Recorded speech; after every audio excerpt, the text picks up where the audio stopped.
창세기 49장 1절에서 7절. 야곱이 그 아들들을 불러 이르되 너희는 모이라. 너희가 후일에 당할 일을 내가 너희에게 이르리라. 너희는 모여들으라. 야곱의 아들들아 너희 아버지 이스라엘에게 들을지어다. 루벤아 너는 내 장자요 내 능력이요 내 기력의 시작이라. 위풍이 월등하고 권능이 탁월하다마는 물의 끓음 같았은즉 너는 탁월하지 못하리니 내가 아버지의 침상에 올라 더럽혔음이로다. 그가 내 침상에 올랐었도다. 시몬과 레이는 형제요 그들의 칼은 폭력의 도구로다. 내 호나 그들의 모의에 상관하지 말지어다. 내 영광아 그들의 집회에 참여하지 말지어다. 그들이 그들의 분노대로 사람을 죽이고 그들의 혈기대로 소의 발목 힘줄을 끊었음이로다. 그 노여움이 혹독하니 저주를 받을 것이요 분기가 맹렬하니 저주를 받을 것이라. 내가 그들을 야곱 중에서 나누며 이스라엘 중에서 흩트리로다. 아멘. 예수 그리스도의 이름으로 여러분 환영하고 축복합니다. 오늘의 말씀의 제목은 아주 특별한 축복. 왜 특별한 축복이 되는지를 설교를 듣다 보게 되면 여러분들이 아마 이해를 하게 될 것입니다. 우리가 살고 있는 이 시공간은 3차원의 삶입니다. 1차원은 어떤 것이죠? 1차원은 평면이잖아요. 2차원은 그 평면에 붙어 있는 어떤 선이라고 보면 되겠고 3차원은 입체입니다. 우리는 4차원의 삶을 살 수 있어야 되는데 대부분 다 1차원적인, 2차원적인, 3차원적인 삶을 살죠. 개미는 몇 차원의 삶을 살까요? 개미는 땅에 바짝 붙어 있어서 1차원의 삶을 삽니다. 3차원의 삶을 사는 동물들이 있을 수 있죠. 새나 나비나. 제가 그냥 만들어 본 거죠. 그게 맞지 않습니까? 3차원의 삶이죠. 근데 가끔 개미도 3차원의 삶을 살 때가 있어요. 어느 때일까요? 나무에 올라갔더니 바람에 불어가지고 나무 잎이 떨어질 때 날아갔잖아요. 이게 3차원의 삶입니다. 그런데 성도들은 이 3차원의 삶, 2차원의 삶, 1차원의 삶을 벗어나야 됩니다. 4차원의 삶까지 살 수 있어야 되는 것이죠. 왜요? 하나님은 모든 것에서 사시기 때문에 그래요. 제가 이제 인터넷 들어가가지고 이 과학적인 지식을 조금 더 쌓아야 돼서 이렇게 봤는데 어떤 사람은 인간의 삶이 3차원이 아니라 4차원의 삶이다 이렇게 얘기하는 학자들도 있습니다. 이것을 더 차원 이렇게 얘기하더라고요. 3차원에 붙어있는 차원, 더 차원 이렇게 얘기를 해요. 그리고 그게 이제 더 발전돼 가지고 척근 이론. 이것은 어떤 거냐 그러면 1차원에서 10차원의 삶 가운데 우리가 살고 있다. 이걸 척근 이론. 이게 뭔 말인지 잘 몰라요. 그러나 이런 이론들이 있다라고 하는 것이죠. 그럼 제가 이제 뭘 얘기하는지를 감을 좀 잡으셔야 되겠죠. 우리는 이 3차원의 삶을 살면서 또 다른 4차원의 삶을 살아야 되거든요. 4차원의 삶은 우리가 생각하는 이 시공간을 초월하는 그런 차원의 삶이 되는 것입니다. 대부분 이걸 영적인 이제 차원이라고 얘기를 하죠. 신의 영역이다 이렇게 얘기를 합니다. 어디에서 이게 이제 드러나게 되죠? 이게 시공간을 초월하는 어떤 물리력을 뛰어넘어 버리는 그 차원이 4차원 아닙니까? 이 더 차원도 블랙홀을 들어서 설명을 하더라고요. 블랙홀. 이게 이제 더 차원인 큰 힘이 아닌 작은 어떤 힘을 얘기를 해요. 그럼 우리는 어디에서 4차원을 보게 됩니까? 우리가 그렇게 삶을 살아야 되거든요. 우리가 지금 3차원, 이 시공간에 갇혀있는 차원이 3차원의 삶이잖아요. 그런데 우리는 4차원의 삶까지 살아야 되니까 어디에 그게 분별되냐 그러면은 예수님께서 제자들이 두려워서 문을 잠그고 있는 그 다락방 안에 예수님이 문을 통과해서 들어오는 이 차원이 물질을 넘어선 차원이죠. 이게 4차원입니다. 그러니까 우리는 그 차원을 살 수 있어야 되는 것이죠. 이 모든 피조물은 이 3차원에 갇혀 있습니다. 3차원에 갇혀 있게 되면은 이곳에서 살다가 여기서 죽고 전부 망해버립니다. 영혼이 없는 몸이 어떤 몸이라고 그랬죠? 죽은 몸이라고 그랬습니다. 그러니까 하나님을 알지 못한다. 그것을 영혼이 없는 몸이다. 이렇게 얘기하는 거예요. 그래서 살았다 한들 그들은 죽은 거나 마찬가지다라고 하는 것이죠. 그러니까 우리가 영혼이 있다라고 하는 것은 어떤 거예요? 4차원의 삶을 산다라고 하는 것입니다. 지금 현재 물질을 입고 있기 때문에 우리가 주님처럼 그렇게 되지는 않을 것입니다. 나는 주의 은혜를 받았고 그런 능력이 있어.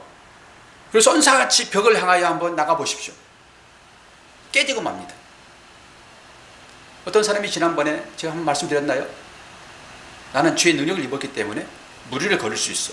40일 금식을 하고 무리를 걷다가 악어 밥이 돼가지고 뼈도 못 치르는.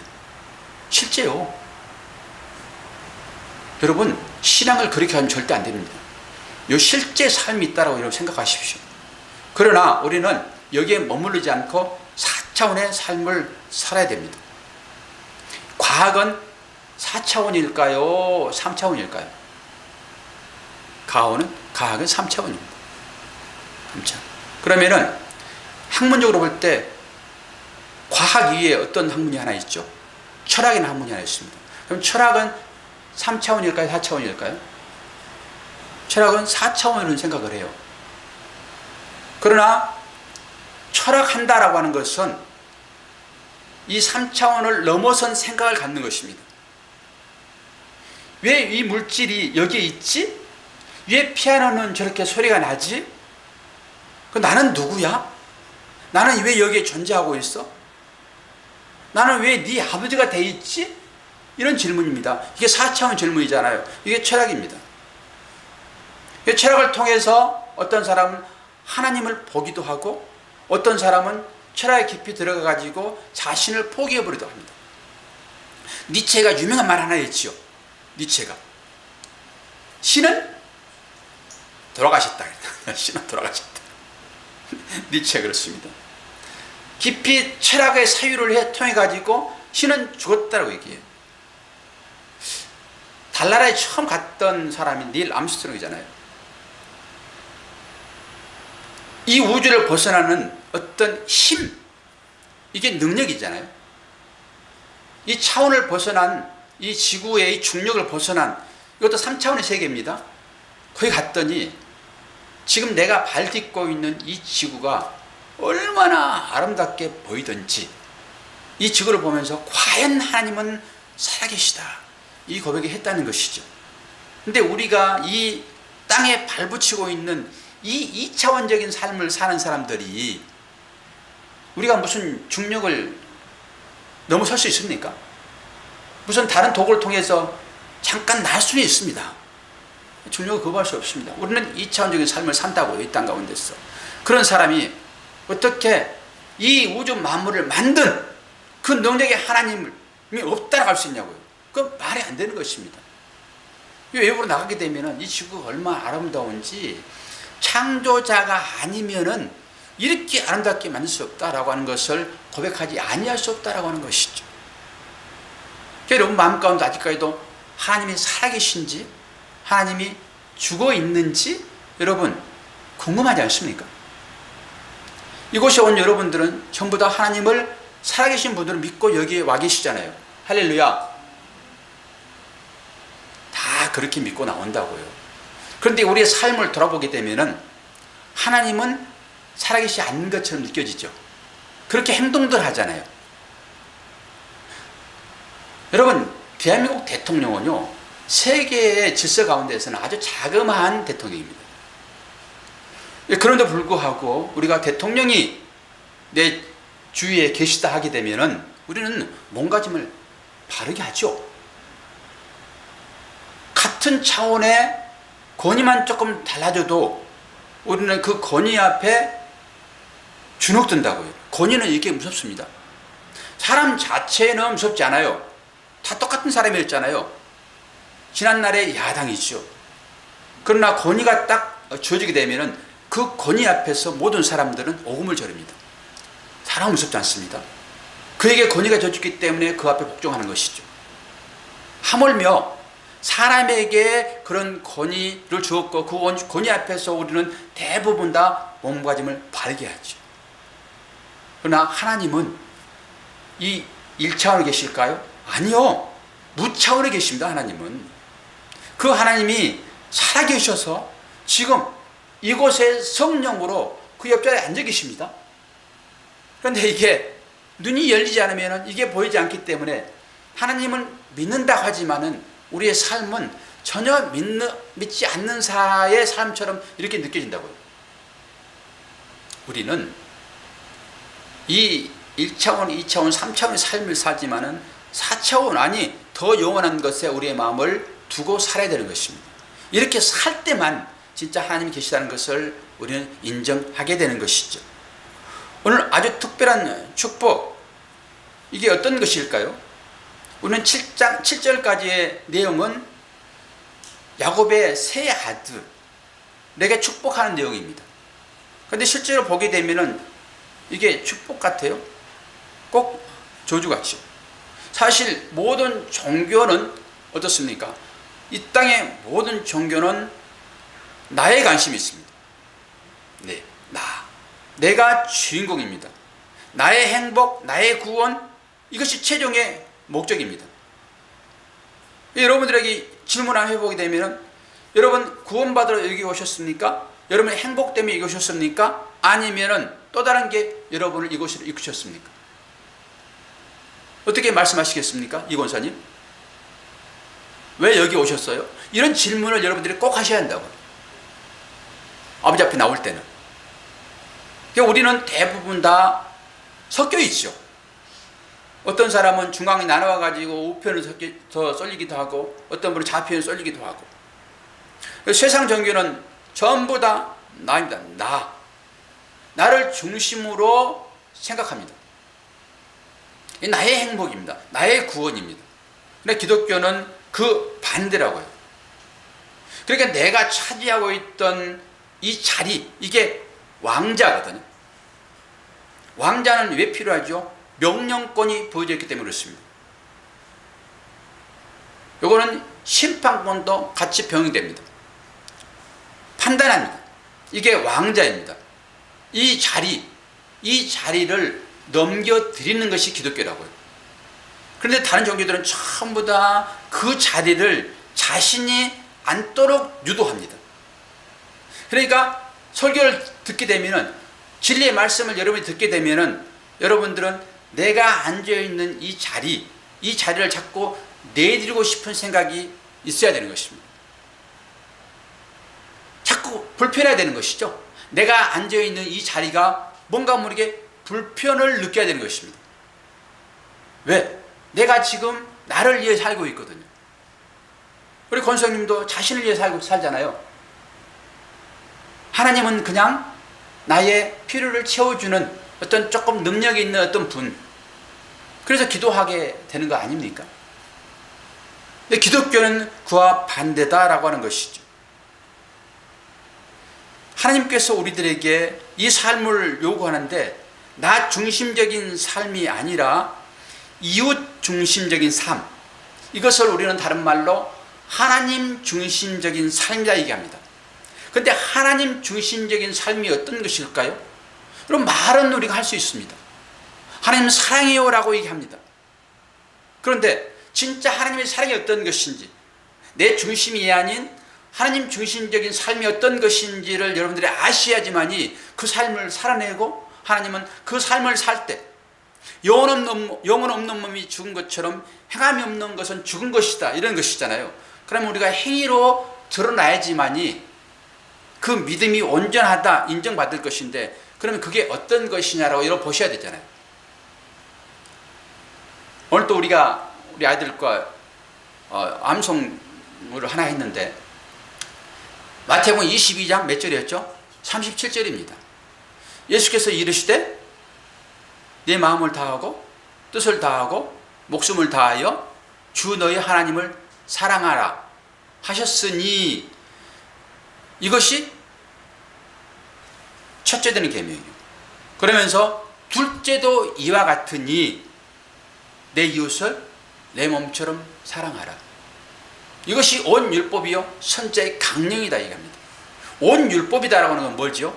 이것이 성경 말씀이다 이러는 것입니다. 이것이 구약이야 이러는 것이에요.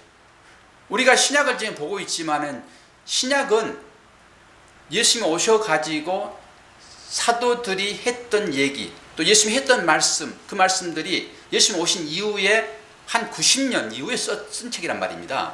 그래 그 당시에는 성경이 없었습니다. 신약은. 그래서 성경에서 말하는 이 성경은 전부 다 구약을 얘기하는 거예요. 그러니까 이 구약은 뭐냐? 이것은 율법이다 얘기하고 선자의 강령이다 얘기하는데 이게 전부 사랑을 얘기하고 있다 이러는 거잖아요. 하나님을 사랑한다 이 말은 곧 이웃을 사랑해야 한다 이 얘기예요. 자, 요한복음 14장 21절 한번 볼까요? 요한복음 14장 21절은 나의 계명을 지키는 자라야 나를 사랑하는 자니 나를 사랑하는 자는 내 아버지께 사랑을 받을 것이요 나도 그를 사랑하여 그에게 나를 나타내리라. 우리의 삶 가운데 하나님이 나타나시려 하게 되면은 율법을 지켜야 돼요. 계명을 지켜야 돼요. 그래야지 하나님을 사랑한다 그렇게 인정받습니다. 그러니까 계명을 지키지 않고 율법을 지키지 않게 되면은 이것을 사랑 아니다 이렇게 얘기합니다. 하나님을 사랑한다라고 하는 것은 하나님의 말씀을 지켜야 되는 것입니다. 그래서 우리가 여기에 와 있는 거예요. 이게 안식일 개념이거든요. 이게 안식일을 지켜야 했잖아요.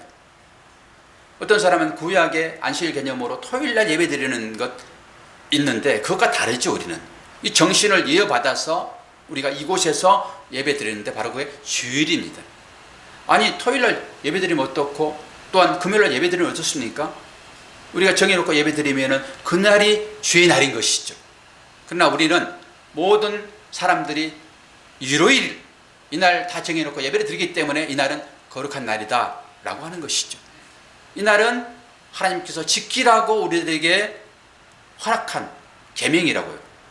이게 하나님을 사랑합니다 라고 하는 사람들은 그걸 인정받으려고 그러면은 이 말씀에 순종해야 돼요. 그런데 이 말씀이 사랑인데 사랑을 주님이 뭐라고 말씀하시는지 볼까요? 오늘 우리가 외웠던 말씀이거든요. 마태복음 22장 37절에서 40절 말씀, 이 말씀도 꼭 여러분들이 기억해 놓으셔야 돼요. 이게 우리에게 주신 주님이 주신 새 계명입니다. 이게 율법이라고요. 구약에는 모세를 통해서 십계명을 주었습니다. 신약에서는 예수를 통해 가지고 이 계명을 십계명을 풀어 가지고 이 두 계명을 압축해가 우리한테 준 거거든요. 그러니까 이 계명을 여러분 지키셔야 되겠죠. 마태복음 22장 37절 40절 예수께서 이르시되 내 마음을 다하고 목숨을 다하고 뜻을 다하여 주 너의 하나님을 사랑하라 하셨으니 이것이 크고 첫째 되는 계명이요 둘째도 그와 같으니 내 이웃을 내 자신같이 사랑하라 하셨으니 이 두 계명이 온 율법과 선지자의 강령이니라. 뭘 얘기하고 있죠? 하나님 사랑이라고 하는 것은 둘째와 같은데 둘째도 그와 같다는 것은 똑같다 이런 얘기인 것이지 차등이 아니다라고 하는 것입니다.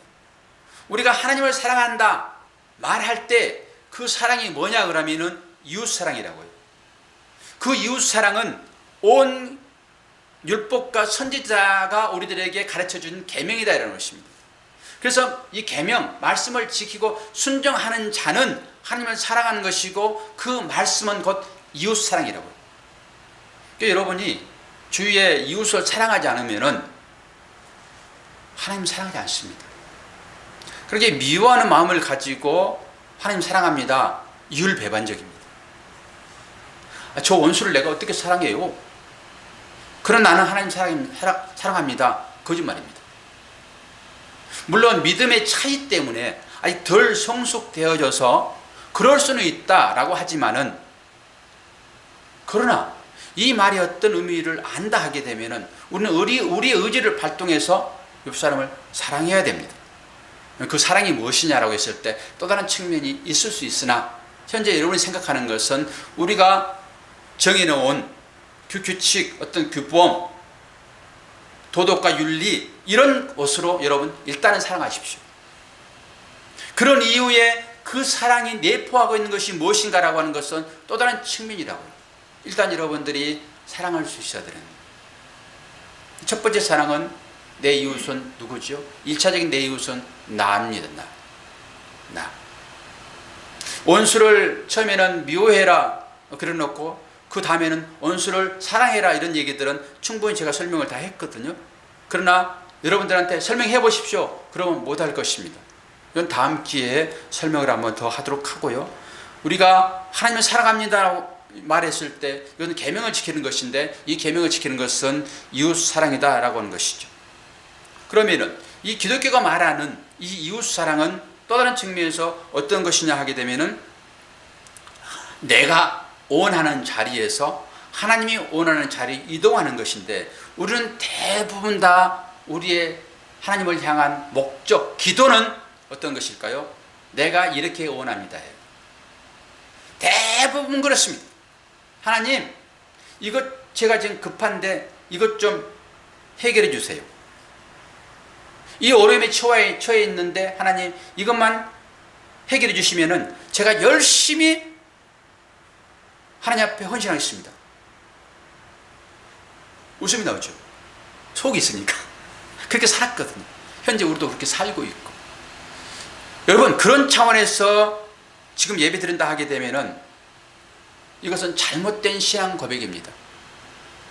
내가 원하오니, 이 고백에서 자리를 내어드리는 이 또 다른 고백은 당신이 원하시면이에요. 내가 앉아있는 이 자리를 하나님께 내어드리는 이 의미는, 내가 원합니다 하나님, 이 자리에서 당신이 뭘 원하십니까로 넘어가야 되는 것입니다. 근데 우리들은 대부분의 삶이 하나님 뭘 원하시죠? 이 질문을 거의 하지 않습니다. 내가 이것 원합니다, 이것 주세요. 대부분 다. 이것은 이웃사랑하고 상관없는 것입니다. 오직 나만 사랑하는 것이죠. 이웃사랑은 어떤 것입니까? 하나님은 우리들에게 계명을 주셔서 이웃을 사랑하라 했는데, 하나님 그게 어떤 것입니까? 이렇게 접근하는 것이 믿음입니다. 그러니까 나에게서 시선이 어디로 옮겨야 됩니까? 이웃으로 옮겨져야 되는 것이죠. 이웃으로. 이걸 믿음이다 라고 얘기를 하지요. 늘 나만 원하게 되면은 우리는 늘 나는 어떤 것을 하지요? 늘 판단자가 되기를 원합니다. 아담의 자리인 것이죠. 그게 아담이 처음에는 하나님의 형상으로 생명이 부어졌잖아요. 그래서 하나님께서 주시는 모든 것을 다 누리고 살았습니다. 부족함이 없었습니다. 완벽했습니다. 그럼에도 불구하고 아담 마음 가운데 이게 악이 들어오니까, 나도 할 수 있는데, 이렇게 나가는 것입니다. 왜 내가 하나님 말씀만 드려야 됩니까? 이런 거죠. 그게 사단의 속삭임 아니었습니까? 아니야, 너도 할 수 있어. 너도 하나님 형상을 입었거든. 이제는 곧해요. 하나님 얘기 들을 필요 없어. 너도 한번 해봐. 그래가지고 유혹받은 것이 선악과 사건입니다. 그런데 실제적으로 그 능력이 들어와 버립니다.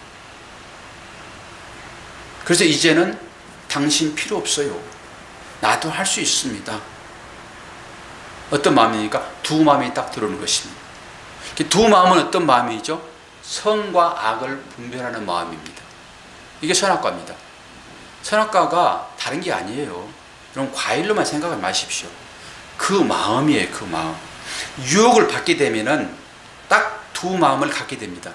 옛날에는 무조건 하나님께서 하시는 대로, 하라고 하시는 대로 순종할 따름이었습니다. 거기에 무슨 이유를 대지 않았습니다. 그러나 두 마음에 딱 들어오면서 선과 악을 분별해 버립니다. 이게 제일 어디에 많이 나타나냐 그러면은 부부간에 나타납니다. 가정에 제일 많이 나타납니다. 내가 봤더니 당신 그거 옳은 게 아니야, 이렇게 되는 것입니다. 내가 심판자가 되는 것입니다. 내가 판결자가 되는 것입니다. 하나님은 이걸 악이다 그래요. 여러분 절대적으로 상대를 책망하지 마십시오. 판단하지 마십시오. 왜 그렇습니까? 비록 실수하고 넘어져서 그것 때문에 내가 슬플 수 있고 내가 아플 수 있습니다. 그런데 우리는 보여지는 것만 가지고 판단하고자 하는 마음이 들어와 있어서 늘 그렇게 판단해버리고 말지요. 그러나 또 다른 차원으로 그걸 생각하게 되면 이게 4차원입니다. 3차원은 전부 다 보여지는 것으로만 생각합니다. 그리고 판단합니다. 4차원은 보이지 않는 걸 보는 것입니다. 하나님의 개입이 있는 곳에 4차원의 삶이 있습니다. 그 실수를 통해 가지고 그가 진짜 하나님의 은혜를 알게 된다 하게 되면은 그것은 절대 내가 판단한 악이 아닙니다. 그래서 쉽게 판단할 수 없다라고 하는 것이죠. 하나님은 그걸 선용해서 선을 이루십니다. 지금 보기에는, 당장 보기에는 이게 손해이고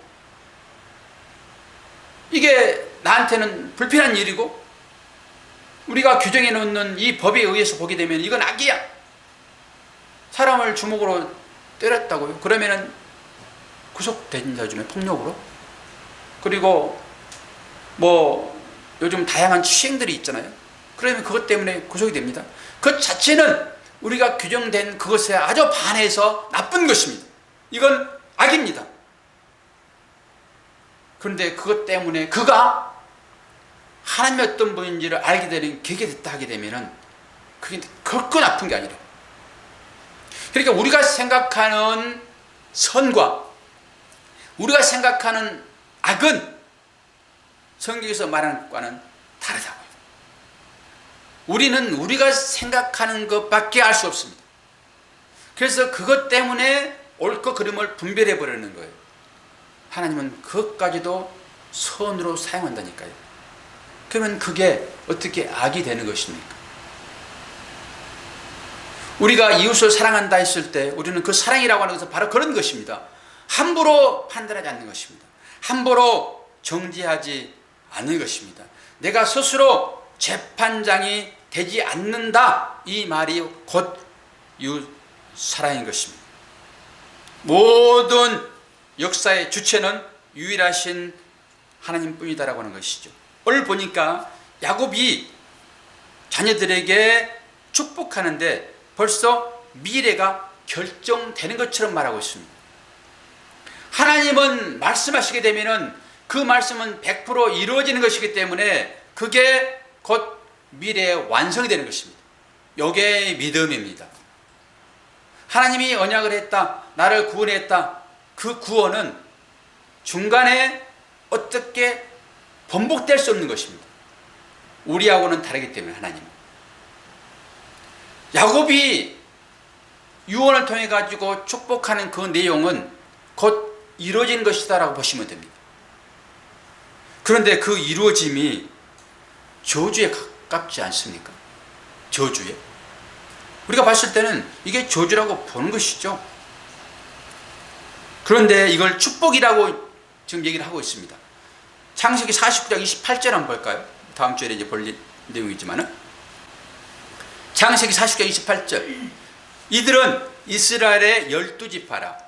이와 같이 그들의 아버지가 그들에게 말하고 그들에게 축복하였으니 곧 그들 각 사람의 분량대로 축복하였더라.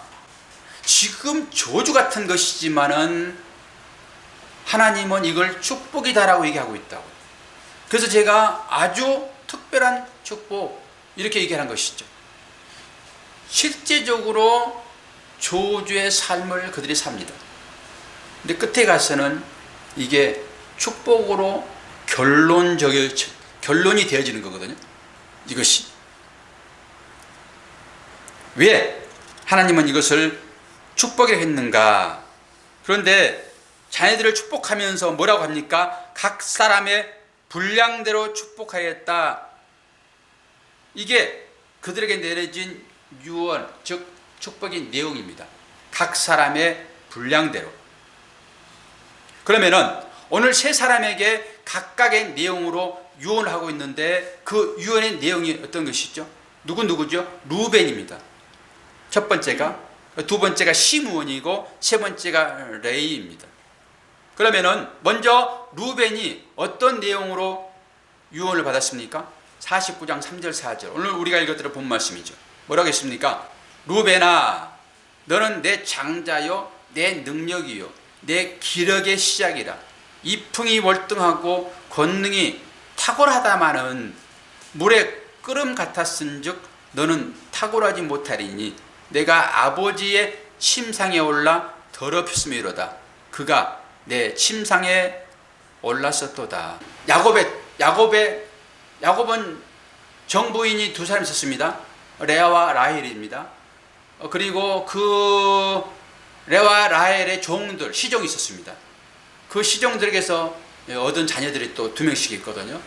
그런데 그 라헬의 여종, 그 여종을 장자가 간통을 했다고. 이게 아버지 침상에 올랐다라고 하는 것입니다. 이것 때문에 지금 이 시므온은 저주를 받습니다. 그리고 두 번째, 시므온과 레이입니다. 창세기 49장 5절 7절 시몬과 레이는 형제요 그들의 칼은 폭력의 도구로다. 내 호나 그들의 모의에 상관하지 말지어다. 내 영광아 그들의 집회에 참여하지 말지어다. 그들이 그들의 분노대로 사람을 죽이고 그들의 혈기대로 소의 발목 힘줄을 끊었음이로다. 그 노여움이 혹독하니 저주를 받을 것이요 분기가 맹렬하니 저주를 받을 것이라. 내가 그들을 야곱 중에서 나누며 이스라엘 중에서 흩으리로다. 이 흩어지는 것이 이들에게는 지금 저주거든요. 흩은다 이렇게 얘기하고 있잖아요. 근데 사실 이 사실은 우리가 창세기 34장에서 배운 내용입니다. 배운 내용. 야곱이 형 에서와 관계를 정상적으로 하고 그 형과 함께 형은 베들로 올라가자 얘기를 했는데 야곱은 형하고 가지 아니하고 그 이방 땅인 세겜에 장막을 쳐버렸습니다. 이 장막을 쳤다 하는 그것은 거기에서 털을 닫고 살았다 이런 것입니다. 이렇게 아버지께로 가야 될 베들로 올라가서 예배의 삶을 살아야 되는데 화해하니까는 마음이 바뀌어져 버린 것입니다. 그리고 화장실 갈 때하고 나올 때하고 사람이 늘 달라지는 것이죠. 그 형 만나기 위해서 야곱이 얼마나 애쓰게 씨름을 했습니까? 이름도 바꿔줬잖아요. 그런데 이 상황이 몸이 되어지니까 금방 달라져 가지고 그 풍요로운 세겜 땅에다 장막을 지어버립니다. 그때 야곱의 마지막 그 딸 하나가 있었는데 그 딸 이름이 누구죠? 디나입니다. 디나가 여기 있는 사람들은 어떻게 살지라고 나가서 구경하는 거예요. 근데 딸이 얼마나 잘생겼는지 아마 잘생겼을 것입니다. 그때 그 족장의 아들이 그 아이를 넘봅니다. 애매하게 고난당하지 않습니까? 그때 이 야곱의 첫째 아들은 뭐 놔두고 둘째 아들과 셋째 아들이 이 사실을 알고 고민하다가 모략을 세웁니다. 그리고 세겜 족장의 그 아들이 집에 찾아와 가지고 나는 디나를 사모하니까 나에게 좀 줬으면 어떻습니까? 그러니까 제안을 합니다. 좋다. 우리는 이러한 법이 있는데 우리는 남자는 다 이 할례를 받는다. 할례를 받는데 이 할례를 너희들도 받게 되면은 거기에 내 동의하겠다. 이 할례는 지금으로 말하게 되면은 포경수술입니다. 이게 뭘 얘기하냐 그러면은 영적 의미가 있는데 이제는 사람의 어떤 씨로 내가 이 언약을 이루지 않겠다 이런 의미가 거기에 있습니다. 그리고 너희들 다 죽었어 이런 의미도 있습니다. 거기에는. 그래서 이스라엘 백성들이 이걸 다 합니다. 남자들을 하게 되면. 지금도 정통 유대인들은 그거 합니다. 할래. 지금은 뭐 마취하고 뭐 하죠. 그 당시에 마취도 안 하고 있습니다. 돌칼로. 근데 이게 뭐 남자들은 다 아시겠지만 사흘째 되는 날이 정말 고통스럽습니다. 그런데 딱 그날 이 레이와 시므온이 칼 가지고 가서 그 남자들을 다 죽여버립니다. 그랬더니 야곱이 너무 깜짝 놀랐습니다. 야 이놈들아, 주위에 전부 다 우리 대적들인데 그들 들고 일어나면 우리는 이건 아무것도 아니다 이거. 근데 하나님이 그 사건까지도 다 막아주십니다. 그리고 거기를 벗어나도록 소문이 절대 들리지 않도록 그렇게 해버립니다. 그때 저는 이 사건을 보면서 야곱이 그때 얼마나 놀랬으면은 이렇게 자식들을 저주해 버렸는가 그 생각을 해보는 것이죠. 지금 야곱이 첫째 아들, 둘째 아들, 셋째 아들들에게 저주의 축복을 하고 있는 것으로 우리는 뭘 보아야 됩니까? 이스라엘의 12지파 가운데 우리 들어있다라 여러분 보셔야 됩니다. 그리고 12제자 가운데 우리가 거기에 들어있습니다. 12제자는 예수님 안에 들어있습니다. 그리고 이 12아들은 누구 안에 들어있을까요? 야곱 안에 들어있습니다. 그런 차원에서 여러분들 대표성 원리로 이걸 보시지 않으면 의미가 한 개도 없습니다. 어떻게 그들이 축복받았고 어떻게 그들이 저주받았는지를 나하고 연결시켜서 보지 않으면 의미가 없다니까요. 그런데 이들이 지금 이 세 사람들이 저주를 받고 있거든요. 저주를. 그런데 이 저주가 어떻게 해서 축복이라 하고 있느냐 지금 그걸 아셔야 되는 거거든요. 그럼 우리가 다음 주부터는 이제 유다부터 또 쭉 축복한 내용을 보면서 우리는 기분이 훨씬 더 좋아질 것입니다. 그건 진짜 실제적인 축복의 내용이 나오니까. 그런데 오늘은 지금 이 세 아들에게 저주를 붓는데 이것을 성경은 축복이었다라고 얘기를 하고 있죠. 우리가 살펴보게 되면은 누베는 첫째 아들은 어떻게 되었는지 잘 알 수 없습니다. 그러나 이스라엘 12지파라고요. 12지파는 다 구원받는 것이죠. 구원받는 것이죠. 근데 역사적으로 이 시몬과 레이는 정확하게 드러납니다. 시몬은 어떻습니까? 시몬은 갈수록 쪼그라듭니다. 다음에 여러분들이 이제 살펴보시면 알겠지만은 그들의 백성들이 숫자를 셀 때 점점 숫자가 줄어듭니다. 그리고 한쪽은 북쪽으로 가버리고 또 유다의 족속에게 복속됩니다.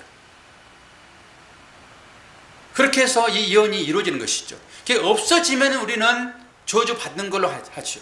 그러니까 이 저주의 내용이 그대로 이루어진단 말입니다. 그런데 그 이루어짐이 곧 축복이다라고 하는 것입니다. 그 유다에 복속됐다라고 하는 것은 유다 지파에서 그리스도가 나옵니다. 유다 지파에서. 그렇기 때문에 그리스도로 복속되어지는 것을 의미하는 것이에요. 자기는 없어지는 것입니다. 그래서 이게 축복이에요. 이게 역설이거든요. 이게 여러분들에게 이해될 수도 있고 전혀 이해 안 될 수도 있습니다. 이게 특별한 축복입니다. 이게. 저주를 통한 축복. 그런데 레이는 어떤 식으로 레이가 이 저주 가운데서 축복이 되냐 그러면은 시몬과 레이는 흩어지는 것으로 그들이 저주를 받는 거거든요. 흩어지는 것으로. 레이는 이 유대 전체로 흩어집니다. 그러면서 그들이 어떤 일을 하게 되냐 그러면은 이 성전을 돕는 일을 하게 됩니다. 그들에게는 일반적인 기업이 주어지지 않습니다. 나머지 지파들에게 기업이 주어질 때 그 기업의 어떤 10분의 1을 거두어서 사는 사람들이 레이 사람들입니다. 레이가 사실 지금 야곱이 저주하는 것으로 나오기는 하지만은 그들의 흩어짐이라고 하는 것은 하나님을 섬기는 제사장으로 나온다고. 제사장으로. 어디에서 레위 지파가 써여졌죠? 출애굽기로 가셔야 되겠죠. 출애굽기. 이 출애굽기 하게 되면은 모세가 하나님의 계명을 받기 위하여 시내산에 오릅니다. 이게 시온산입니다. 그런데 계명을 받고 내려오는데 그들이 행하는 행위가 있었습니다. 어떤 행위였습니까? 우상을 숭배하는 것이었습니다. 예, 그들이 찾는 하나님은 우상이었습니다. 너희들이 섬기는 하나님을 만들어봐 그랬더니 소를 만들었습니다. 그 당시 애굽의 소입니다. 우상. 그러니까 그들이 하나님을 찾았지만은 그들은 자기의 유익을 위하여 우상을 섬겼다고요. 그러니까 나를 위하는 것으로 여러분들이 신앙생활하게 되면은 하나님은 여러분의 우상이 되는 것입니다. 이스라엘 백성들이 바로 그렇게 했다고요. 그럼 뭘 얘기하죠? 저는 설교를 하면 할수록 하나님은 우리들 가운데 믿음 없음을 자꾸 증명하는 것으로 하나님 찾아오시더라고요. 말씀을 보면 볼수록 믿음이 내한테 정말 없구나. 하나님의 말씀은 여러분들을 믿음으로 인도하시긴 하시지만은 여러분 안에 믿음 없음을 증명한다고요. 말씀을 보면 볼수록 그렇게 느껴지는 것입니다. 왜 그러죠? 너희들의 힘으로는 절대 구원에 이룰 수 없어요. 그럼 어떻게 됩니까? 하나님 앞에 나는 죄인입니다. 이 고백을 받아내시는 것입니다. 오직 하나님만이 하시는군요. 그래서 나의 관점에서 하나님의 관점으로, 이웃의 관점으로 생각이 옮겨지는 것입니다. 이게 이웃 사랑이라고요. 레위가 바로 그렇습니다. 흩어지는 것이 언뜻 보기에는 그들에게 저주라고 얘기하지만은 그 흩어짐이 하나님을 섬기는 제사에 나온다고요. 그때 3,000명이 도륙당하는데 칼 든 자 나와. 그리고 이 우상 숭배한 이들을 다 죽여라. 그랬더니 누가 나오냐 그러면은 레위 족속이 나옵니다. 거기서. 그래가지고 칼로 자기 동족을 다 죽입니다. 우리가 보기에는 이게 악 중에 악같이 보여지잖아요. 근데 하나님 하신 일은 선입니다. 우리가 이해할 수 있는 방법으로 하나님은 일을 하신다고. 그러니까 우리가 생각하는 것으로 여러분 판단하는 것은 악입니다. 그래서 성경에서는 하나님의 시선으로 성경을 볼 수 있어야 되는 것입니다. 근데 거기에서 레위가 하나님 나라를 섬기는 제사장 계통으로 들어와 버립니다. 그래서 아주 특별한 축복이라고 말씀을 드리는 것입니다. 출애굽기 32장 28절 29절. 레위 자손이 모세의 말대로 행하며 이날에 백성 중에 3,000명가량이 죽임을 당하니라. 모세가 이르되 각 사람이 자기 아들과 자기 형제를 쳤으니 오늘 여호와께 헌신하게 되었느니라. 그가 오늘 너희에게 복을 내시리라. 이게 복입니다. 흩어져 가지고 레위 자손이 제사장 계열의 반열에 들어가는 것이 바로 그들의 복이라고요. 이게 흩어짐입니다. 그래서 그들에게 복이 되었다라고 하는 것이죠. 레위 지파는 제사장 지파입니다. 제사장 지파는 예수 그리스도를 상징합니다. 레위 족속이 제사장 지파로 등장하며 제사장 지파는 예수님을 상징한다고요. 그러면은 그것은 또한 이스라엘의 장남을 상징합니다. 이 출애굽기가 장자가 다 죽잖아요. 그럼 결론적으로 우리가 다 죽었다라고 여러분 생각하셔야 되는 거예요. 우리가 다 죽어야 되는데 누구 때문에 산다? 예수 때문에 산다. 이거 다음 주 화요일부터 공부할 거예요. 공부하지 않으면 여러분들이 하나님을 알 방법이 없습니다. 그런데 우리가 신존재 증명이라는 신학도 있거든요. 우리 피조물의 인간이 어떻게 하나님을 존재하려고 합니까? 이런 것에서부터 잘못된 것이죠. 우리는 피조물이라고요. 그러니까 내가 어떻게 하나님을 볼까? 이것도 문제있죠. 하나님을 증명하려고 하죠. 이건 말 자체가 안 되는 것입니다. 하나님이 피조물을 만들었는데 그 피조물이 어떻게 하나님을 증명해요? 이게 아담의 후손들이 하고 있는 것입니다. 이게. 그렇게 이런 말들이 이해가 안 되는 것이죠. 말 자체가 안 되는 것입니다. 말씀을 정리를 좀 하겠습니다. 베드로전서 2장 9절, 그러나 너희는 택하신 족속이요 왕같은 지상들이요 거룩한 나라요 그의 소유가 된 백성이니 이는 너희를 어두운 데서 불러내어 그의 기이한 빛에 들어가게 하시니 아름다운 덕을 선포하게 하려 하심이라. 어떻게 됐다고요? 우리가 제사장 되었다.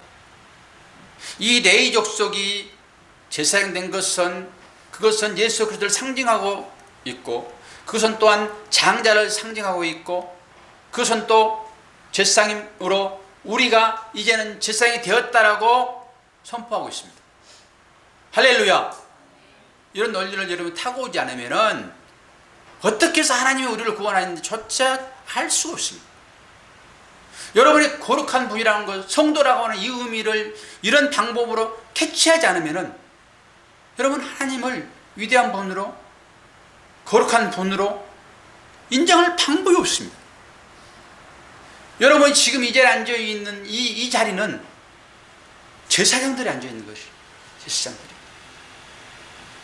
이게 흩어져 버린 레위 족속들의 삶입니다. 우리가 이 시므온이나 내지는 루벤이나 이 레위 같은 사람들입니다. 이 첫째 아들은 지금 우리가 봤을 때 이 사람들이 얼마나 세상 사람들이 원하는 삶이죠? 그들은 어떻다고 얘기를 지금 하고 있습니까? 루벤아 5~3절, 너는 내 장자요 내 능력이요 내 기력의 시작이라. 위풍이 월등하고 권능이 탁월하다. 이것은 세상 모든 사람들이 흠모할 만한 실력자들입니다. 그리고 우리 모두가 이것을 향하여 나갑니다. 여러분 안 그렇습니까? 세상 사람들이 수양받을 만한 그런 자격을 갖춘 사람이 첫째 아들이라고요. 그리고 축복을 받을 위치에 있는 사람입니다. 그런데 이것을 자신의 욕망을 채우는 것으로 가버릴 때 이건 죄가 되어버립니다. 이 아주 모든 사람이 갖고 싶은 이것을 가지고 어떻게 했죠? 자기 아버지의 침상에 올라가 버렸습니다. 다른 얘기로 하나님께 주신, 우리에게 주신 이 대단한 이런 능력들, 이것을 자기를 위해 사용하게 되면 저주받습니다. 누구를 위해 사용해야 됩니까? 이웃을 위해 사용하셔야 됩니다. 오늘 우리 아이들에게도 시험을 보고 와서 한 달 만에 애들이 나온 애들이 있습니다. 중3짜리 애들이. 시험 끝내서 나왔다고 얘기하더라고요. 제가 그런 얘기를 했습니다. 공부를 왜 하지? 한참 생각하더니 앞으로 더 잘 살라고요. 여러분 신앙생활을 왜 하죠? 여러분 행복하려고 신앙생활 하지 않습니까?